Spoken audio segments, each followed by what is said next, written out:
What are the important historical monuments in Delhi? The Iron Pillar of Mehrauli, the Qutub Minar, the Juma Masjid, the Red Fort, the India Gate. Which period is known as medieval period in Indian history?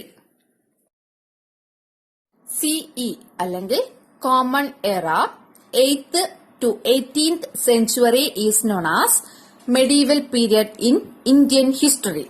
But 5th to 15th century is known as medieval period in യൂറോപ്പിലെ medieval period എന്നറിയപ്പെടുന്നത് 5 മുതൽ 15-ാം നൂറ്റാണ്ട് വരെയുള്ള കാലഘട്ടമാണ്. എന്നാൽ ഇന്ത്യയിൽ medieval period എന്നറിയപ്പെടുന്നത് 8 മുതൽ 18-ാം നൂറ്റാണ്ട് വരെയുള്ള കാലഘട്ടമാണ്.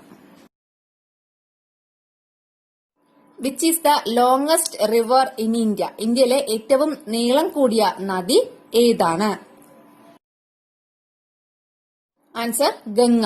എല്ലാവർക്കും അറിയായിരിക്കും, ഗംഗയാണ് ഇന്ത്യയിലെ ഏറ്റവും നീളം കൂടിയ നദി. അതുപോലെ ഗംഗയുടെ ഒരു പ്രധാനപ്പെട്ട പോഷക നദിയാണ് Yamuna. Where is the origin of Yamuna? ഈ യമുന നദിയുടെ ഒറിജിൻ അല്ലെങ്കിൽ ഉത്ഭവം എവിടെയാണ്? Answer Yamunotri in Uttarakhand. ഉത്തരാഖണ്ഡിലെ യമുനോത്രിയാണ് യമുനയുടെ ഉത്ഭവം അല്ലെങ്കിൽ origin. What is the old name of Delhi? ഡൽഹിയുടെ പഴയ പേര് എന്തുവാണ്?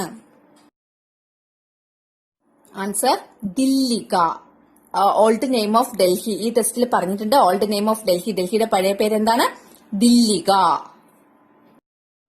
Which was the earliest dynasty that made Delhi as the center of power? അതായത് ഡൽഹി അധികാര കേന്ദ്രമാക്കിയ ആദ്യ രാജവംശം, ആദ്യ ഡൈനാസ്റ്റി ഏതായിരുന്നു? Answer Tomar kings from Rajputs. അതായത് രജപുത്ര വിഭാഗത്തിൽപ്പെട്ട തൊമാർ രാജാക്കന്മാരായിരുന്നു ഡൽഹിയെ സെന്ററാക്കി ഭരിച്ച ആദ്യകാല രാജവംശം. അടുത്ത question, which dynasty was established in 1206 by Qutbuddin Aibak as the centre of Delhi? 1206 Qutbuddin Aibak ഡൽഹിയെ അധികാര കേന്ദ്രമാക്കി സ്ഥാപിച്ച ഡൈനാസ്റ്റി അല്ലെങ്കിൽ രാജവംശം ഏതായിരുന്നു? ആൻസർ മാംലൂക്ക് ഡൈനാസ്റ്റി അല്ലെങ്കിൽ സ്ലേവ് ഡൈനാസ്റ്റി. കുത്തുബ്ദീൻ ഐബക് സ്ഥാപിച്ച രാജവംശം ഏതായിരുന്നു? മാംലൂക്ക് അല്ലെങ്കിൽ സ്ലേവ് ഡൈനാസ്റ്റി, മലയാളത്തിലെ അടിമ വംശം എന്ന് പറയും. അടുത്തത്, what are the coins introduced by Iltutmish? Iltutmish introduce ചെയ്ത കോയിൻസ് അല്ലെങ്കിൽ നാണയങ്ങൾ ഏതെല്ലാമായിരുന്നു? ആൻസർ തങ്ക ആൻഡ് ജിത്തൽ. തങ്ക സിൽവർ കോയിൻ ആയിരുന്നു അല്ലെങ്കിൽ വെള്ളി നാണയമായിരുന്നു. ജിത്തൽ കോപ്പർ നാണയമായിരുന്നു അല്ലെങ്കിൽ ചെമ്പ് നാണയമായിരുന്നു. അപ്പോ ഇൽത്തുമിഷ് 2 നാണയങ്ങളാണ് ഇൻട്രൊഡ്യൂസ് ചെയ്തത്. ഏതൊക്കെയാണ്? തങ്ക വെള്ളിക്കോയിൻ, ജിത്തൽ കോപ്പർ കോയിൻ. അപ്പോ ഒരു യൂണിഫോം മോണിറ്ററി സിസ്റ്റം, തന്റെ അധികാര പ്രദേശങ്ങളിൽ ഒരു യൂണിഫോം മോണിറ്ററി സിസ്റ്റം നടപ്പിൽ വരുത്തിയത് ഇൽത്തുമിഷ് ആയിരുന്നു. അദ്ദേഹം ഇൻട്രൊഡ്യൂസ് ചെയ്ത 2 നാണയങ്ങളാണ് തങ്ക ആൻഡ് ജിത്തൽ. തങ്ക വെള്ളിക്കോയിൻ, ജിത്തൽ കോപ്പർ കോയിൻ.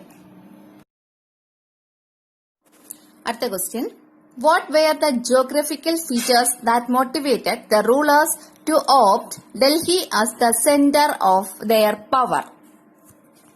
അതായത് ഡൽഹിയെ അധികാര കേന്ദ്രമായി തിരഞ്ഞെടുക്കുവാൻ ഭരണാധികാരികളെ പ്രേരിപ്പിച്ച ഭൂമിശാസ്ത്ര ഘടകങ്ങൾ അല്ലെങ്കിൽ ജോഗ്രഫിക്കൽ ഫീച്ചേഴ്സ് എന്തെല്ലാമായിരുന്നു? അപ്പോ ഇവിടെ നമ്മൾ ആ ക്വസ്റ്റ്യൻ ആൻസർ ആയിട്ട് 3 ഘടകങ്ങളെ കുറിച്ചാണ് പറയേണ്ടത്. ഏതൊക്കെയാണ്? ആരവല്ലി മൗണ്ടെയിൻ റേഞ്ചസ്, പിന്നെ നമ്മുടെ യമുന റിവർ, പിന്നെ ഏതാണ്? Indo Gangetic plain. അപ്പോ ഇങ്ങനെ 3 കാര്യങ്ങളെ കുറിച്ചാണ് നമ്മളിവിടെ പറയേണ്ടത്. ഏതൊക്കെയാണ്? Aravalli mountain ranges, Indo Gangetic plain, പിന്നെ Yamuna river. Delhi is situated in the Indo Gangetic plain. ആദ്യം നമ്മൾ ഇൻഡോ ഗാങ്ജക്റ്റിക് പ്ലെയിനിനെ കുറിച്ചാണ് പറയുന്നത്. ഡൽഹി ഇൻഡോ ഗാങ്ജക്റ്റിക് പ്ലെയിനിലാണ് സ്ഥിതി ചെയ്യുന്നത്. The fertility of this region has been favourable for agricultural progress. Agricultural പ്രോഗ്രസിന് അവിടെയുള്ള ഫെർട്ടിലിറ്റി, ഫലഭൂയിഷ്ഠത വളരെയധികം ഉപകാരപ്രദമായിരുന്നു. അപ്പോ നമ്മൾ ഇൻഡോ ഗാങ്ജറ്റിക് പ്ലെയിന്റെ കാര്യം പറഞ്ഞു. അടുത്ത രണ്ടാമത് നമ്മൾ പറയാൻ പോകുന്നത് ആരവല്ലി മൗണ്ടെയിൻ റേഞ്ചസ്. നമ്മൾ പറയാൻ പോകുന്നത് ആരവല്ലി മൗണ്ടെയിൻ റേഞ്ചസിന്റെ കാര്യമാണ്. The Aravalli mountain ranges helped Delhi to resist the inversions of enemies. അതായത് ശത്രുക്കളുടെ ആക്രമണത്തെ പ്രതിരോധിക്കാൻ ആരവല്ലി മൗണ്ടെയിൻ റേഞ്ചസ് സഹായിച്ചു. അതുപോലെ the massive rocks of this mountain ranges supplied the stones for the construction of forts and buildings. അതായത് ഡൽഹിയിലെ വലിയ വലിയ കോട്ടകളുടെയും കെട്ടിടങ്ങളുടെയും നിർമ്മാണത്തിന് ആവശ്യമായ കല്ലുകൾ ഈ ആരവല്ലി മൗണ്ടെയിൻ റേഞ്ചസിൽ നിന്നാണ് ലഭിച്ചിരുന്നത്. നെക്സ്റ്റ് യമുന റിവറിനെ കുറിച്ച്. The river Yamuna facilitated water transportation and ensured enough water supply four Delhi. അതായത് യമുന നദി ജലഗതാഗതത്തെ സഹായിച്ചു, അതിനൊപ്പം ഡൽഹിക്ക് ആവശ്യമായ ജലം ഉറപ്പുവരുത്തുകയും ചെയ്തു. Who was the last king of the Chauhan dynasty? Chauhan രാജവംശത്തിലെ ഏറ്റവും അവസാനത്തെ രാജാവ് ആരായിരുന്നു? പൃഥ്വിരാജ് ചൗഹാൻ. അപ്പോൾ ചൗഹാൻ രാജവംശത്തിലെ അവസാന ഭരണാധികാരി ആരായിരുന്നു? പൃഥ്വിരാജ് ചൗഹാൻ. അടുത്തത് സുൽത്താൻസ് എന്നറിയപ്പെടുന്നത്. The rulers of Delhi between CE common era 1206 and CE 1526 are known as sultans. അപ്പൊ ആരാണ് സുൽത്താൻസ് എന്നറിയപ്പെടുന്നത്? ഡൽഹി ഭരിച്ചിരുന്ന റൂളേഴ്സ് ഏതിനിടയിൽ 1206നും 1526നും ഇടയിൽ ഡൽഹി ഭരിച്ചിരുന്ന ഭരണാധികാരികളാണ് സുൽത്താൻസ് എന്നറിയപ്പെടുന്നത്. The rulers of Delhi between CE 1206 and CE 1526 are known as Sultans. 1206നും 1526നും ഇടയിൽ ഡൽഹി ഭരിച്ചിരുന്ന റൂളേഴ്സ് അല്ലെങ്കിൽ ഭരണാധികാരികളെയാണ് സുൽത്താൻസ് എന്ന പേരിൽ അറിയപ്പെടുന്നത്. അടുത്ത question, which period is known as sultanate period? Sultanate period എന്നറിയപ്പെടുന്ന പീരിയഡ് ഏതാണ്? നമ്മൾ നേരത്തെ പറഞ്ഞതിൽ തന്നെയുണ്ട്. ഏതാണ്? The period between CE 1206 and CE 1526 are known as Sultanate period. അപ്പോ 1206നും 1526നും ഇടയ്ക്കുള്ള ആ പീരിയഡ് ആണ് സുൽത്താനേറ്റ് പീരിയഡ് എന്നറിയപ്പെടുന്നത്. ആ സമയത്ത് ഡൽഹി ഭരിച്ചിരുന്ന ഭരണാധികാരികളെയാണ് സുൽത്താൻസ് എന്ന പേരിൽ അറിയപ്പെടുന്നത്. മനസ്സിലായല്ലോ?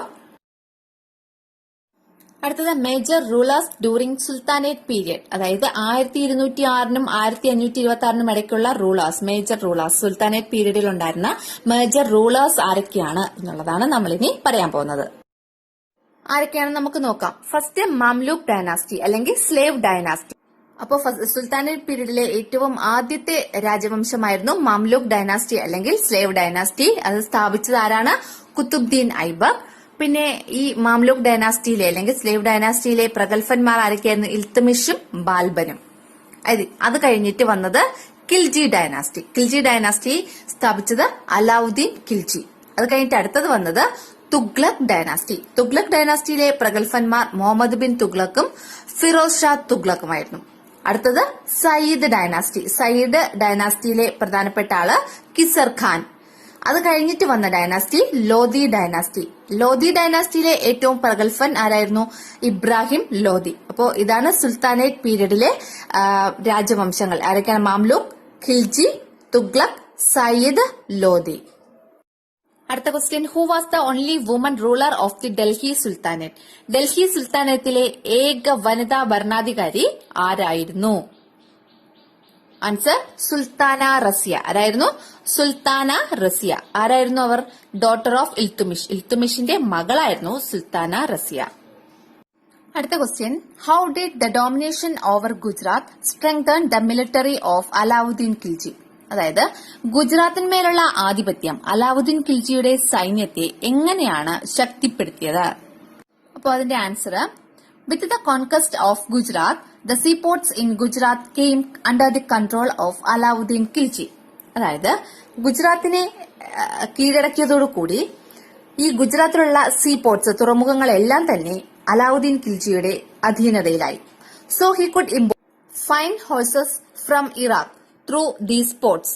അപ്പോ ഈ പോർട്ട് വഴി മികച്ച ഇനം കുതിരകളെ അലാവുദ്ദീൻ ഖിൽജിക്ക് ഇറാഖിൽ നിന്ന് ഇറക്കുമതി ചെയ്യാൻ കഴിഞ്ഞു. This strengthened his military power and he conquered southern and western part of India.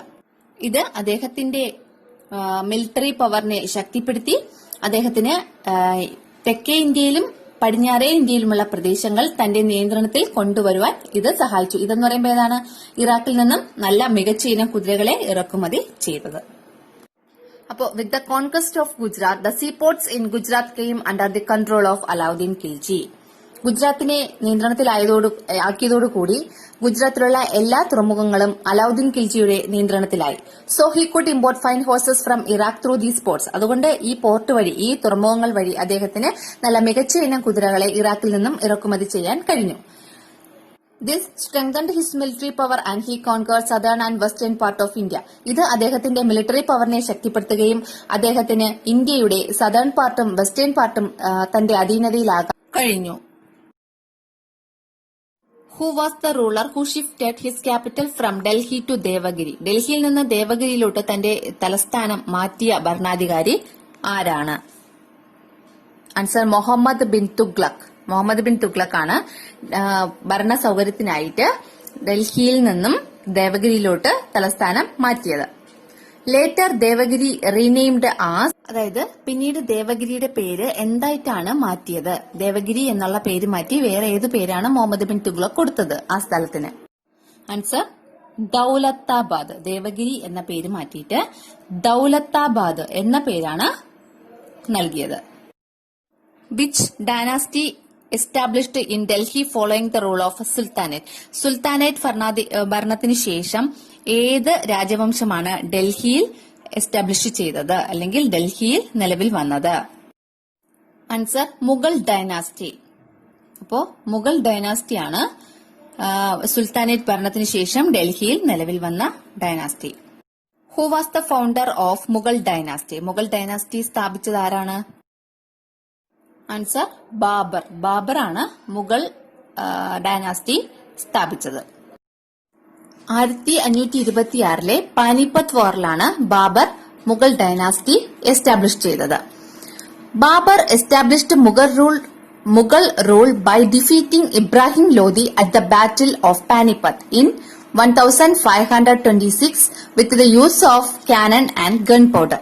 അതായത് 1526 പാനിപ്പത്ത് ബാറ്റില് അല്ലെങ്കിൽ പാനിപ്പത്ത് വാറില് ബാബർ ഇബ്രാഹിം ലോധിയെ പരാജയപ്പെടുത്തി മുഗൾ റൂൾ സ്ഥാപിച്ചു. എവിടെ? ഡൽഹിയിൽ മുഗൾ റൂൾ സ്ഥാപിച്ചു. With the use of cannon and gun powder. പീരങ്കിയും ഗൺ പൗഡറും വെടിമരുന്നും ഉപയോഗിച്ചാണ് ബാബർ ഇബ്രാഹിം ലോധിയെ പരാജയപ്പെടുത്തിയത്.